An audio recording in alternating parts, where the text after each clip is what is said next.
Hey YouTube, it's Telling Oz here. Just starting off my new channel that I've decided to call The Hub. Maybe not the most original name in the world, but it makes sense and I could do a nice graphic to go with it. So there you go. Basically, I'm just going to start this off by going through what the channel is going to be about. And it's going to be about a lot of things because I'm a complicated guy. Now, the last couple of weeks I've been on a bit of a spending frenzy. I'm treating this channel as a bit of a hobby at the moment. I'm not expecting to make lots and lots of money out of it. It's just something I'm doing to entertain myself, learn some new things as well. Basically, I went out and bought a new laptop in lieu of a water-cooled PC that I've been kind of working on and off for the last 9 or 10 months.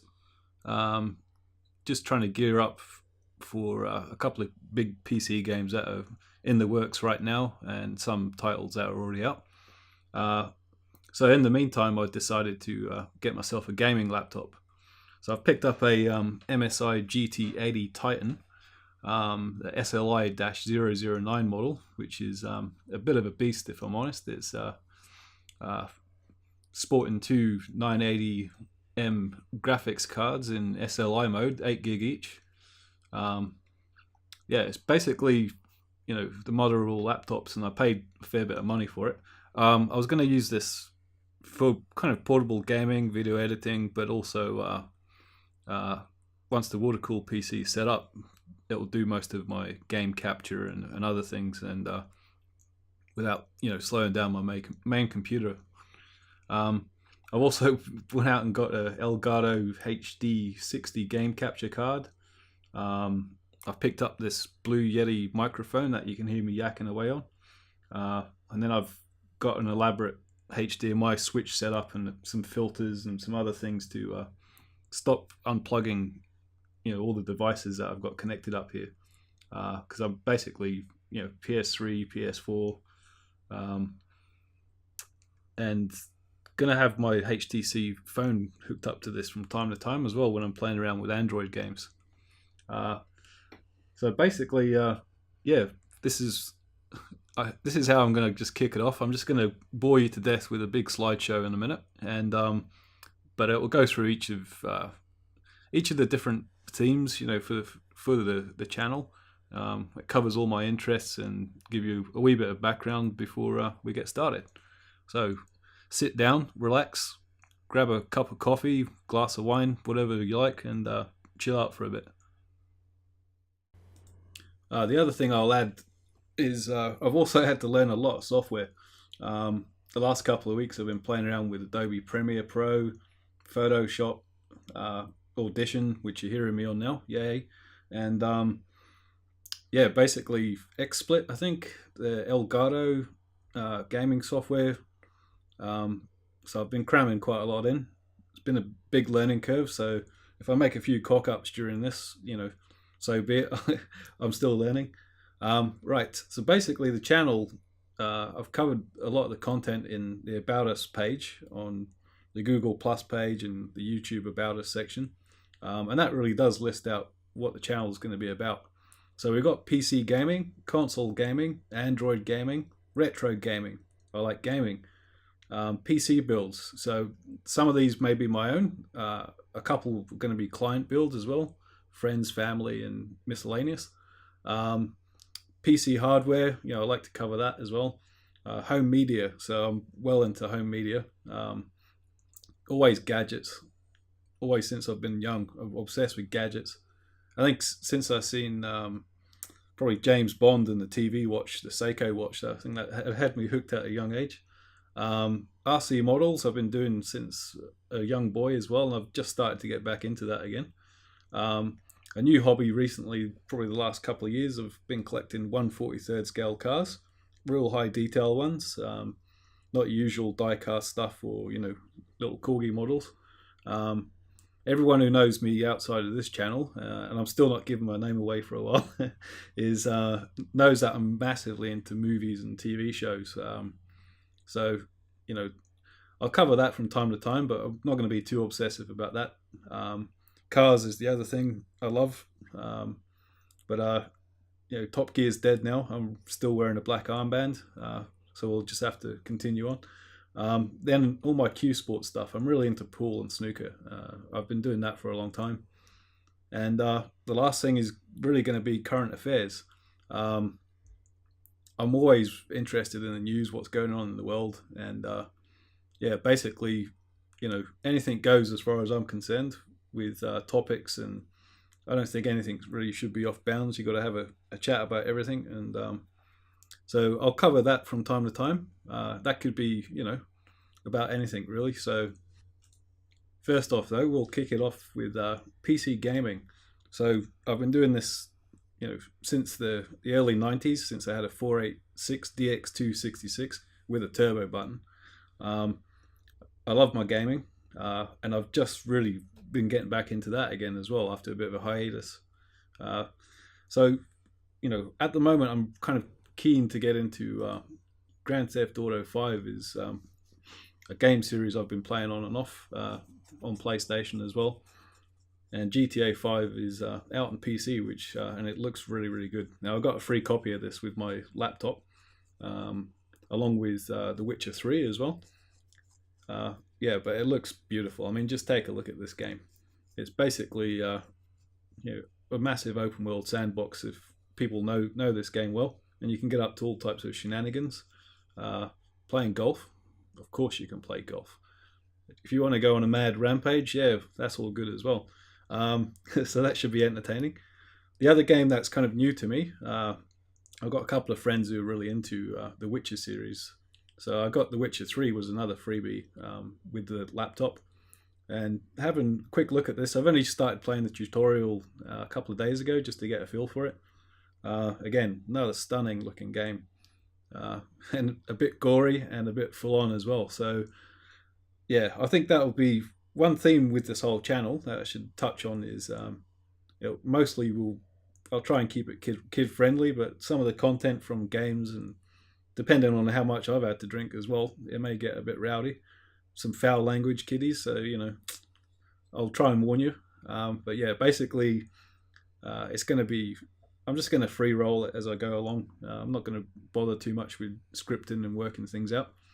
Now, the one PC game that's got me really back into gaming, and something that I've been looking forward to since I started gaming, because it promises so much, is a new game called Star Citizen. So some of you guys may have heard about this already, but this is really shaping up to be the all-in-one game.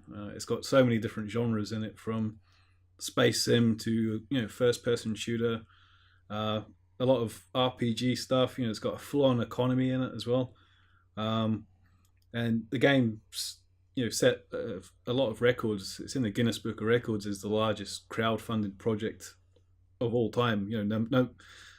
In every classification of crowdfunding, where you've had Pebble watches come about, Star Citizen's gone through them all. It's up to 83 million, I think, now. So the creator of the game, a guy called Chris Roberts, who did Wing Commander series, originally he started this off back in 2012 and was just hoping to get a few million and then get the rest of the money from other backers, from investors and such like. But now this is 100%, crowdfunded. No publishers involved, so no dodgy EA folk or anyone else out there, marketing guys driving content of a game, which is always a problem. Summing up Star Citizen was a bit tough though, because it's multiple genres in one, where you've got first-person shooter, you're flying a spaceship, RPG, a full-on economy, and it's all done seamlessly, where you'd be walking around and you just climb into a ship and take off, go somewhere, a space station, a planet, whatever, get out, have a look around, and basically, operate in a big sandbox environment. Now, what they're wanting to do to really, launch this to the public properly, a lot of us have had, alpha access where we've been testing already, but the first offering is going to be something called Squadron 42, and this will be a big single player campaign. They're going to break it up into different episodes, but yeah, you're basically going to start off in the Space Marine Corps and on a large frigate, and basically you got to serve your time on there. Create different missions. The main antagonist in the whole game is called the Vandal, which are some badass aliens. And once you're done with that, you can skip all this. By the way, they are going to let you skip the single player campaign and go straight to the persistent universe, where you can just be playing around and doing whatever you like. But if you do continue on, you get full citizenship. You become a star citizen. Um, Now, how we've been helping these guys out and what they've been letting us do right from the start with all the collaboration is they're building the game in modules. So they started off with the hangar module, which, as it's exactly what it sounds like, you had a hangar with a ship, and you could walk around and interact and check stuff out. And the ships have become more and more detailed over time. So that was the case for quite a while. But then they got around to launching Arena Commander, which is the first time people were actually able to fly the spaceships. So Arena Commander really is, was the first big step forward. And in fiction, in the game, Arena Commander is a simulation of the universe, so it's a game within a game. But it enables them to play around and try out the ships. The whole thing is modeled in CryEngine 3, by the way, and it's a modified version that they've had to make 64-bit because of the scale, just to get the precision right over large distances. And the damage modeling they've been adding to this thing just keeps getting better and better all the time. At the moment, they've got a couple of maps called Dying Star and Broken Moon, and single player you can play Vandal Swarm, which is playing a lot of AI stuff. There's a free flight mode, and then there's the Murray Cup, which is a racing part of the game, which is pretty cool. And multiplayer, they've got that going with Battle Royale, Squadron Battle, Capture the Core, a Vandal Swarm co-op, and then another Murray Cup racing series. So there's already quite a lot to mess around and play with just on that side of things. Now, what everyone's been waiting for is the next module, which is going to be called Star Marine. Again, this is a game within a game. It's a first-person shooter simulator. But whatever they make in, like with Arena Commander and Star Marine, which is coming up, this is how these parts of the game are going to work. So it's a very clever way of designing a game, doing it in modules, I think. So basically, the first-person shooters, it's been coming soon, and there's a trademark on that, which is a bit of a joke on the Star Citizen forums now. With coming soon is, no one else has let you in this early into development of a game. So usually you'd see all these.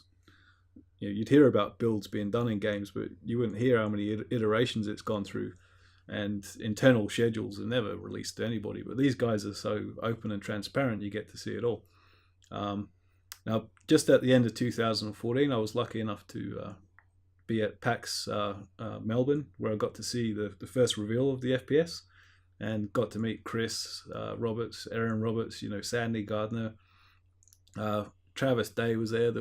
And then this was the reveal of the FPS development team called Ilphonic. So, that was a big secret for a while about who was developing this part of the game. But where it's heading to after Star Marine, there's a little teaser for, there's a ground vehicle here that it's called the Lynx, I think. It comes with one of the Constellation ships, which is going to be a large multi-crew ship. Skipping back to Arena Commander, they are working towards, we're up to 1.1.3 at the moment, and it's a bit of a buggy patch, that one. But they're heading towards version 2, which will be multi-crew. So this will be the first time you'll be able to get out, walk around the bigger ships, all in first person, like I said, seamlessly, while someone else is flying around, flying your ship. Or it's really, like I said, nothing's been done like this at all.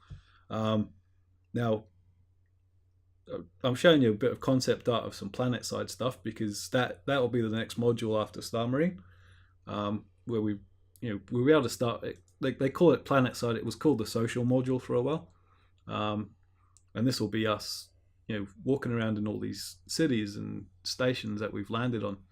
And they did a bit of they called it the persistent universe demo, and there's a couple of screenshots I've got of that, where the ship actually came out of space, landed on this planet, and the guy was able to get out, walk around, and explore all the shops and stuff like that. So it's really coming together, pretty well at the moment, and they've a lot better than what people realize, because they just had a massive leak last week, about 50 gig of data. Someone left an open door, and someone went in and downloaded a lot of assets. But the only good thing about that was we got to see how far ahead they are on some ships that we've just been hearing about. So it looks like Squadron 42 has got some chance of getting released at the end of this year. Is kind of still the guess at the moment. But with a game like this, you can afford to be patient, I think. So how people are getting into it at the moment is, the concept ship sales, like this. They release artwork like this Vanguard ship here that you can see. Pretty spectacular stuff. They usually have some sort of basic, model done, which you can view in a holo viewer on their website, just to get a better idea. But yeah, they just finished the whole series, which is the next image I've chucked up, which was a big, series of freighters, 5 different ships, and that's how they're really doing it at the moment. For new people to come in, you can get in with packages as cheap as $35, up to crazy money, which some of us have spent, to be honest. But it's, it doesn't give you any advantage in the end game. That's the whole point. It's just, you're just helping fund the game so they can do more and more, faster and faster. They've got, I've honestly, off the top of my head, I can't remember now, I think it's 6 or 7 studios around the world, about 300 staff they've built up since 2012. So the game's developing really, really well. So yeah, PC gaming side of things on this channel, it could get a little bit obsessive with Star Citizen. But for me, this is the final word in PC gaming for at least the next decade or so. If they pull it off with everything that the game promises, it's going to be huge. So I'll be playing a lot of it, put it that way. Console gaming. To be honest, I've always just been into PlayStation. I've played around on Xbox, and I've had some older stuff, some Nintendo 64, but the current generation, I'm quite happy with PlayStation 3 and 4. PlayStation 3, I've had right from the beginning when it was launched, and I've just picked up a slim version for my setup upstairs, and I've been pretty slack on that, to be honest. I'm still playing through The Last of Us, which is one of the smash hits on the PlayStation 3, one of the exclusive titles. Great game, absolutely fantastic game so far. Really story driven. But I've just picked up a PlayStation 4 now as well, and I'm looking forward to, Gran Turismo 7 is supposed to be coming out at the end of this year. On the PS3, I've played the previous version as well, and I may go and get The Last of Us again. To be honest, the remastered version looks way better. It's a very crisp looking game. So yeah, I'll be doing console gaming on and off as well. Android gaming is something I've gotten into really the last year or so, since the phones have got a lot better. I'm currently sporting a HTC One, the M7 model, which is pretty snappy, 1080p screen as well, very nice. Games like Carmageddon I've been playing. That's a bit of an old school game, but one of the best ports I've ever seen, to be honest. It plays fantastically well. Also picked up a Mogo Pro controller, which very nice unit for a bit of portable gaming. The controls work pretty well with a lot of the games I've played, but some not so much. I've got Another World, and my god, that's just terrible. So good and bad experience with that so far. one I tend to play a fair bit is Virtual Pool Mobile. With my Q Sports interests, it's a game I do enjoy playing. Now, just on about 2 or 3 days ago, I recorded what actually will be the first video of me actually doing something other than just talking like I am now. So you guys will get to see that pretty soon. Retro gaming I'll feature kind of on and off on here. Mostly because it'll be either on emulators on the PC. I sold my last old gaming console a while back, so these days I'll probably just do emulators on a PC. I may get hold of the odd bit of equipment. I've got a couple of mates who still collect this stuff as well. Recently I went to EB Games Expo and they had some Amigas, the Atari ST, Atari Jaguar, and Nintendo 64 set up, which was really cool. And I got to play GoldenEye, which was my all-time favorite console game back in the day. Yeah, so I'll try and feature the odd bit of retro stuff, which should be good fun. And yeah, I still like some of the old school games, to be honest. The gameplay, who cares about the graphics? The gameplay is what it's all about. And some of the old games have got so much character, so they're still good fun to play from time to time. PC builds. Now, I'm hoping this will be a bigger feature of my channel as time goes on. I mentioned earlier I've already got my water-cooled PC project underway. So I've been buying quite a few parts for that. I've had to put a hold on that for the time being. I've just changed jobs actually, and yeah, I'll be starting a new job next week. So I was just watching the spending a little bit. But PC builds, yeah, I'm really, I've been a keen builder for 20 years. But I just want to ramp it up a bit more, build some more water-cooled PCs. The latest range of graphics cards that are coming out now are just amazing. Yeah,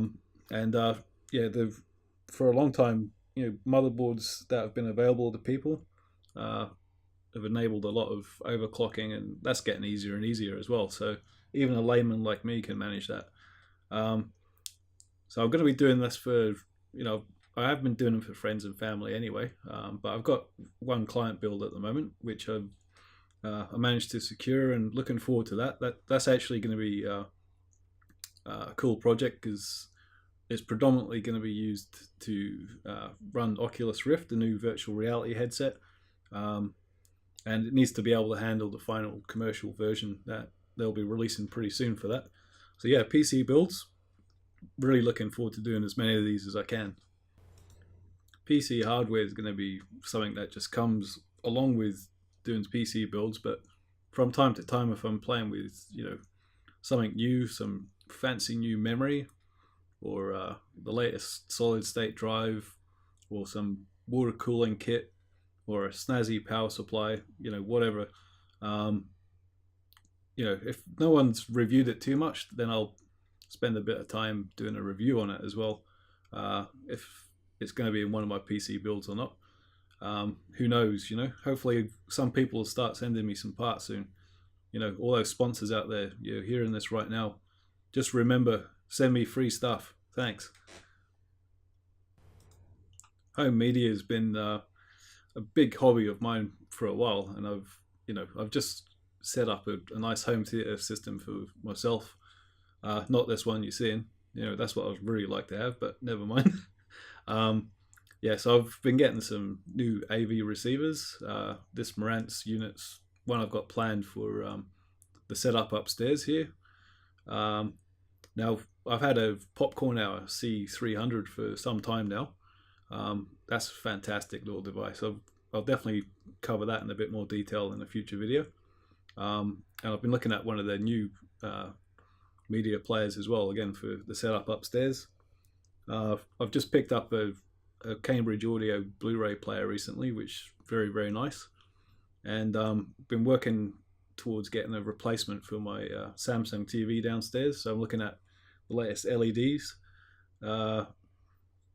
And I've got my Q Acoustics speakers all set up downstairs now, and they're just awesome. But I'll be reviewing those type of things as I chop and change. The setup upstairs has still got a long way to go. I'll post some pictures of where I'm at the moment. And the other thing I'll probably cover in home media is different headphones. So I go through headphones a fair bit. So we'll basically, home media won't be.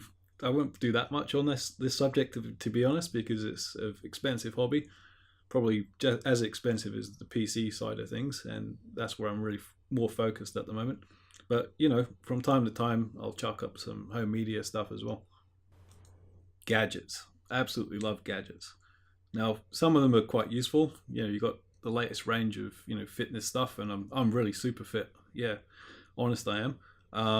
Others are just handy, little portable power supplies that charge off USB. Some are completely pointless, like self-stirring mugs, and some just look cool, like little levitating globes and binary clocks, that type of stuff. So I'll feature gadgets if they're kind of useful. If they're kind of pointless as well, I probably will still show them. Some are really fun, novel, as long as it's got some appealing factor that lasts more than 10 minutes, and it's worth looking at. RC models. I mentioned earlier on, I just got back into this after a long break, like 15 years, at least 15 years, yeah. So I used to race when I was very, very young. I had an old Schumacher Cat XLS, which is a 1/10 scale off-road buggy. And I got pretty good at it for a time. I got a nice little trophy for a regional final. Not an A final, but it was still good enough for, I think I was 12, so that was fine. So yeah, I've basically switched on to on-road though. This is what I'm really, really, really keen on. So I've picked up a Tamiya F104 V2, which is a Formula One. Beautiful model that I've been building. I'm just showing you some stock photos really at the moment. This isn't my car, but it's just an amazing model, and I'm looking forward to racing that one locally. I picked up a Spectrum DX3R Pro controller, which you can program up to 50 models in it nowadays. Back in my day, a long time ago, you just had the old crystal transmitters. These things are fully digital now, and makes a big difference.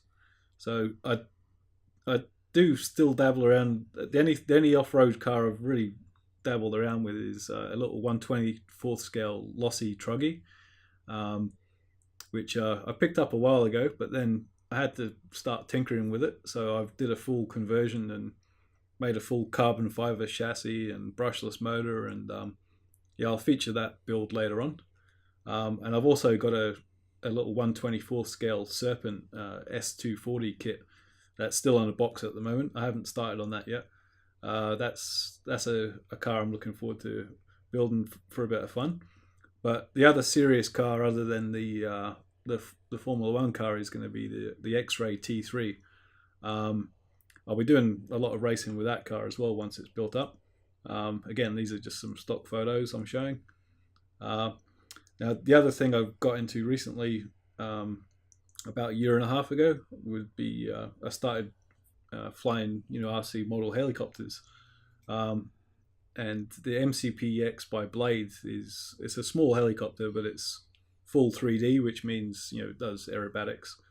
And just because I knew I was going to get more models later on, because I just like I like flying quite a bit. So I picked up a JR X9503 transmitter, which is another serious bit of kit that you can program up to 50 models in that as well.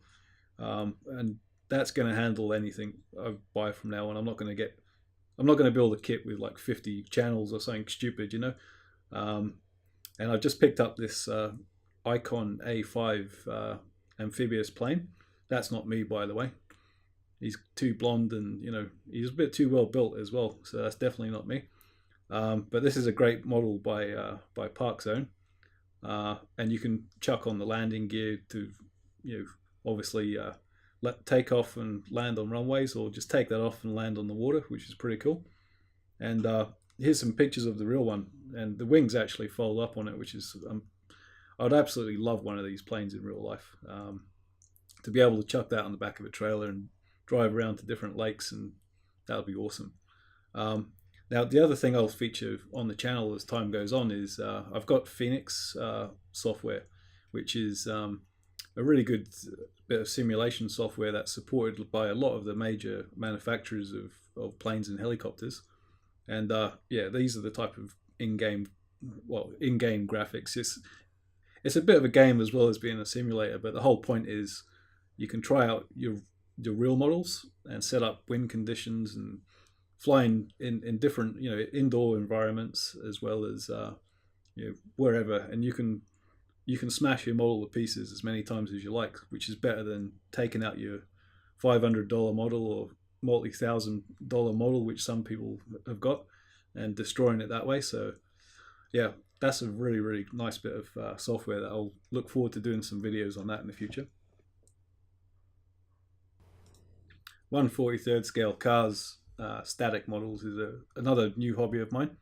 I'll show you a couple of examples. These are models I do own, like this Adventador by Frontier Art. This thing, the detail in this is just incredible.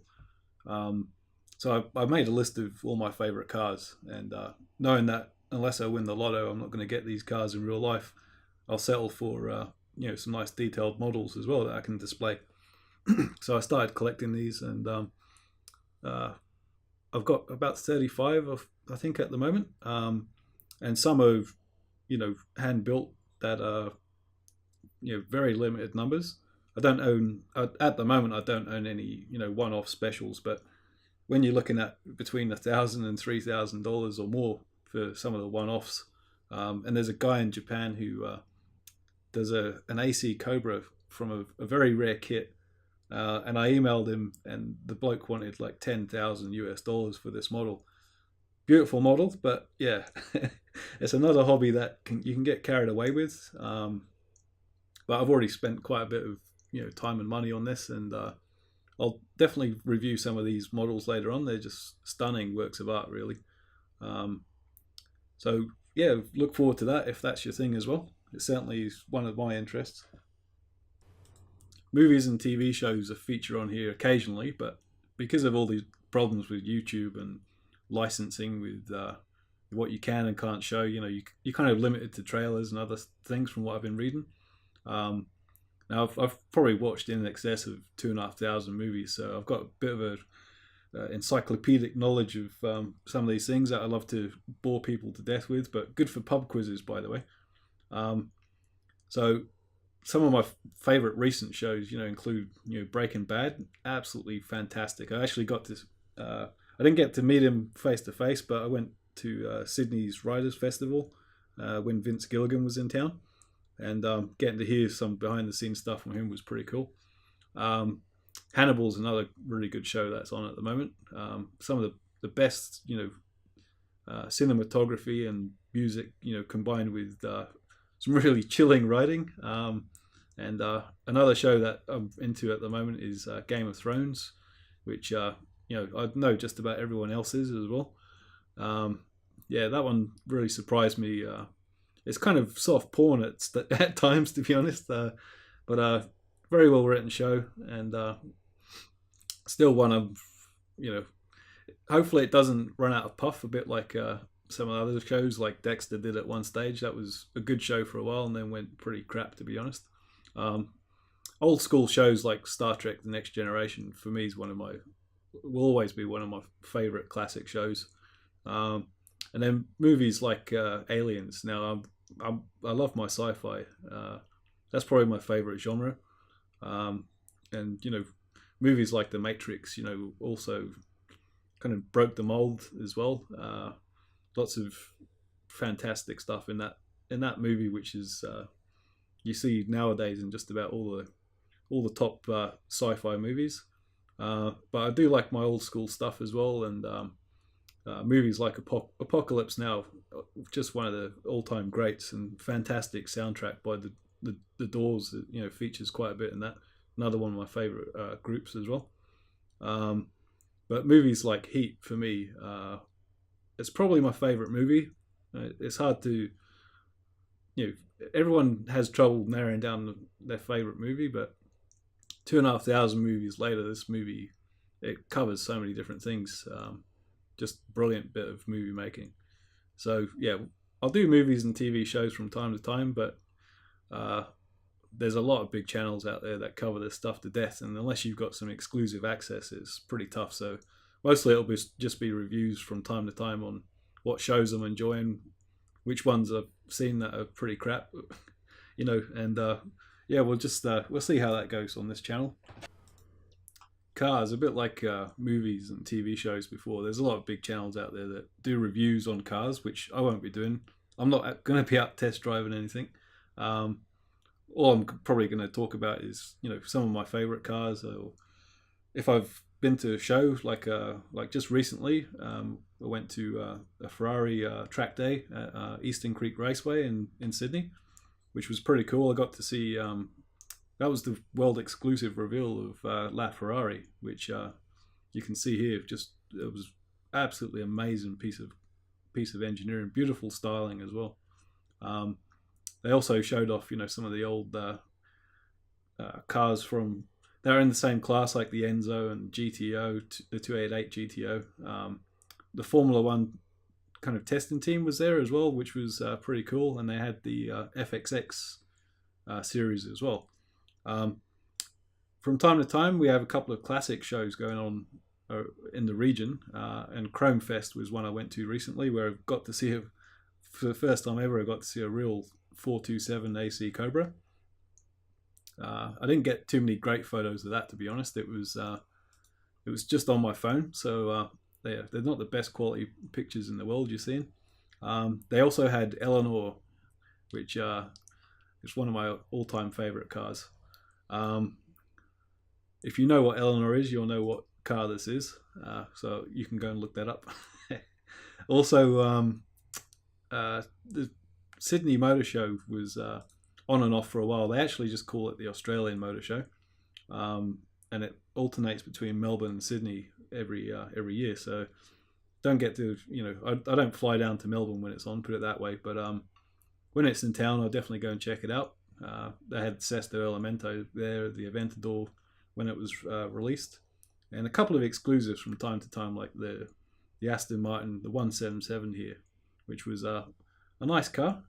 I wouldn't mind one. Yeah, so car stuff I'll cover from time to time. I'm a big fan of cars. I've driven a lot of nice cars. I've been lucky enough to do some track days and some single seaters. I've driven a few Ferraris now and some Porsches. Yeah, if I do anything like that, I'll definitely get a GoPro or something and share that stuff. That'll be good fun. Other than that, this may not be a massive part of this channel, but I do love my cars. There's quite a few Q Sports out there, but I really just am more interested in pool these days and snooker. So with pool, I've been focused more on WPA pool, which is some people call it American pool, where you got a competition tables 9 foot by 4.5, like this one, and the ball size is 2 3/4 inches, which includes, that's the cue balls, the same size as well. Now I'm mostly into 8 ball, to be honest. I do play 9 ball on and off, and 10 ball as well, and once in a blue moon I'll play 14.1 straight pool, which is just a rotation game, and each ball's worth a point you score away, and it's when you get a century in that, that's good going, to be honest. Now I've been overseas a couple of times where I've played in the VNEA, which is a big amateur pool tournament over in Las Vegas. I went in 04 and 05, which was good fun.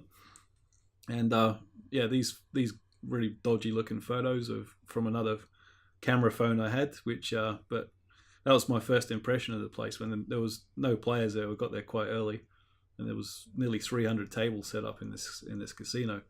About 6,000 players turn up for this event over about, I think it's 2.5 weeks from memory. But yeah, I've not been stateside playing in big competitions for some time now, just a few work trips. But I keep my hand in with this every now and then. I'm not playing that much these days. I did get a new pool case, which you can see here, and the Predator P2 Series Q, which I've had for a long time. That photo's taken on I've got a 9-foot table set up at home. Now, at the moment it's covered because I've got lots of PC parts all over it. That's just the way it is at the moment. It's not my main focus right now, but going back to when I lived in the UK, I used to play a lot of two-shot pool, which some people call world rules, World 8-Ball Pool Federation. So your reds and yellows and the little pub style table, and the balls are only 2 inches, and the whites was like 1 7/8 of an inch because it's based on coin-op table stuff. Now that's really popular here.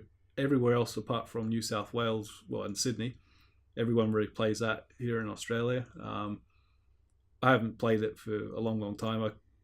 When I came to Sydney, WPA rules were kind of in play, and they had some weird hybrid tables. So it took a while to actually find anything which had good 9-foot tables.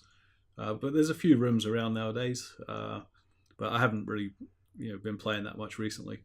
But if I get back into it again, I'll be featuring some more videos on that. And once I get some game back, I'll post some videos of me playing as well, which should be interesting, hopefully. Otherwise it'll just be a horror show of me failing to run out. Snooker is the other thing I'm really into. Now, locally I've played on and off in like RSL clubs, but snooker goes back to my childhood. Growing up in the UK, I was first mesmerised watching Alex Higgins, and I was very, very young. 1982, I think, was the time he won his second world title. But his style of play, how flamboyant it was, a bit of a character is a way of describing him. He was my favourite player for years and years. And then Jimmy White came along. Jimmy was even more flamboyant on the table, better skill, better cue ball control, and but unfortunately the Neely man, he broke my heart in 6 world finals, 6 bloody world finals, man. The last one with Hendry as well, just 17 all, and he lost.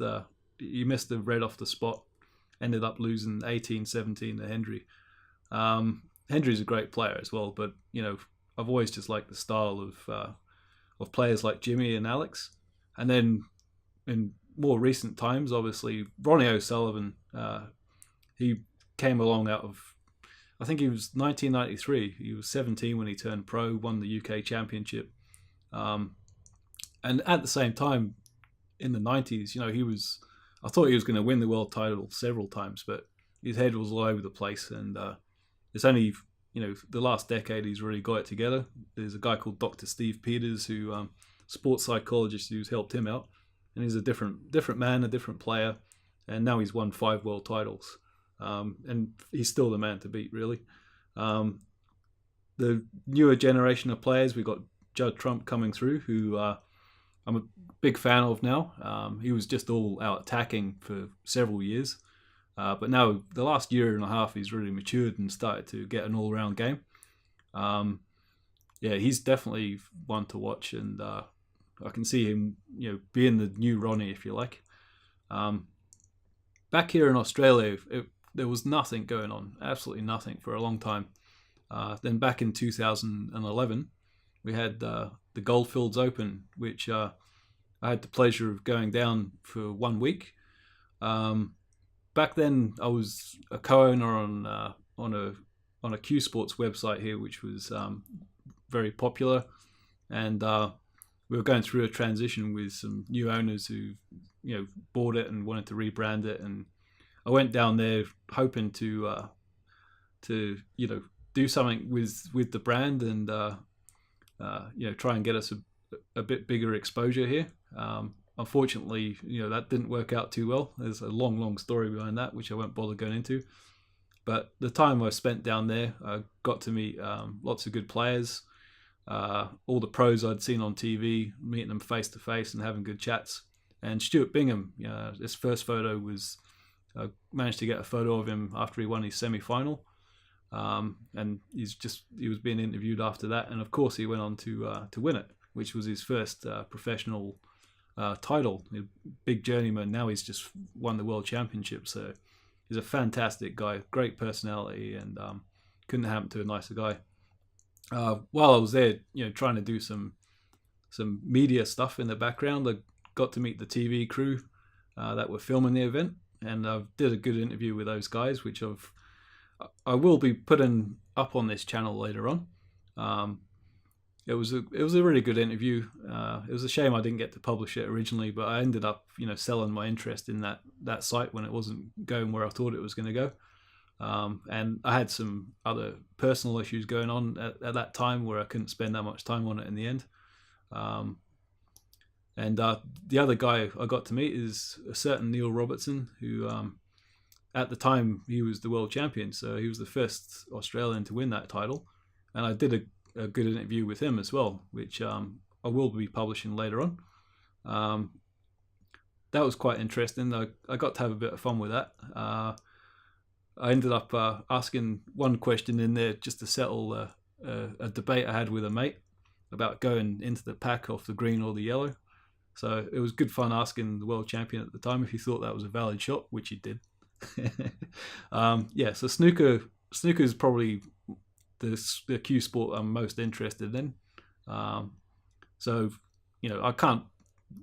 going to be one of these guys who pinches BBC footage and other stuff, and shows it on the channel. That's one way of getting your channel stuffed up pretty quick. But yeah, if there's big events going on or key things going on in snooker, I'll definitely be having a chat about that. So basically snooker is one of my big passions, actually. And I hope to do some interesting things with snooker down the road. If you've not fallen asleep already, congratulations. We're almost at the end of this video. The last thing I'll probably be talking about on my channel is any news, current affairs, any breaking stories, anything like that catches my attention, because I've watched the news, I read a lot. I've got an interest in everything, environmental, political, any religious craziness going on in the world, which there's plenty of. And I'm interested in what's going on in the world in general. I don't just take a back seat and ignore it like some people do.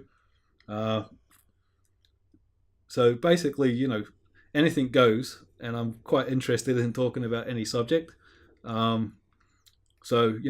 If something out there is grinding my gears, really, or getting to me, or something that's just fantastic that's happened, I'll be wanting to have a chat and get people's feedback on it and see if they agree or not.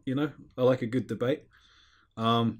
And if anything out there is making some big claims, hey, it's time to begin the Inquisition on that one. No limits at all. Insert a little meme for that. And basically, I'll just sign off by leaving this Steve Irwin picture up. Like I said, anything's going to go from time to time, and those segments may not be the most kid-friendly in the world, but YouTube loves a good rant from time to time, and who knows, maybe that'll be the most interesting thing on this show, is hearing me go off like a crazy bastard. Alright, thanks again, and get ready for the like and subscribe crap at the end of the video. Thanks for watching, and if you like this video, hit the like button, subscribe if you're not a subscriber already, and I'll see you in the next episode.